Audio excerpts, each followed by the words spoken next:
There is a kind of food that does not satisfy hunger. It creates it. Food that makes grown men abandon their homes. Food that makes women forget their own kitchens. Food that finishes early but keeps people waiting. This is the story of Mama Nkeshi.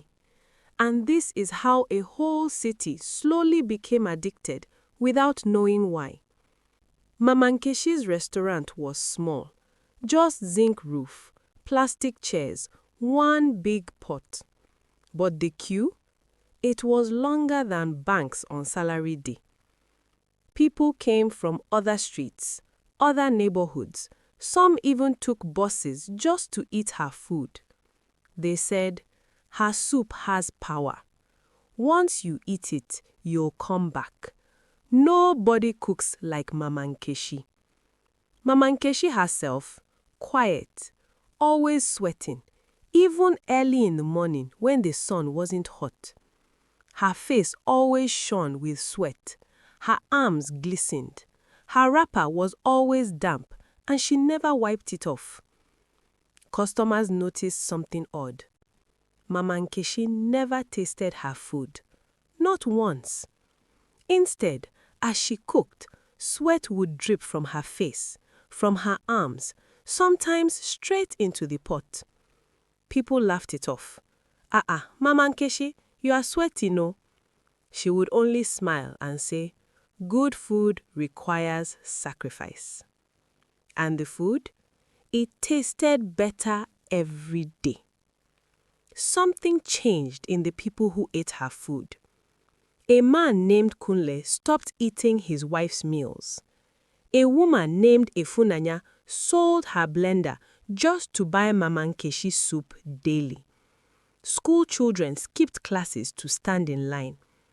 Even when the food finished, they stayed, standing, staring at the pot, as if the hunger was no longer in their stomachs, but somewhere else. Mama Nkeshi's routine never changed. Before cooking, she locked herself inside, burned herbs, rubbed oils on her skin. When she came out, the sweat would pour, not normal sweat, thick, heavy, almost oily. She would lean over the pot deliberately, let it fall, drop by drop. That was the secret sauce. An old woman finally spoke. She stood at the back of the queue and said, this food is not for the body. It is for binding. She warned them, sweat carries labor.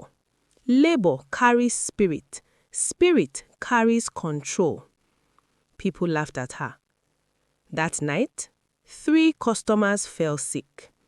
But by morning, they were back in line. Mama Nkeshi did not cook that day.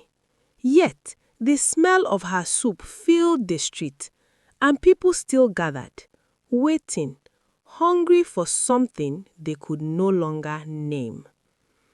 If you enjoyed this story, like, subscribe, and share for episode 2, where the sweat really comes from.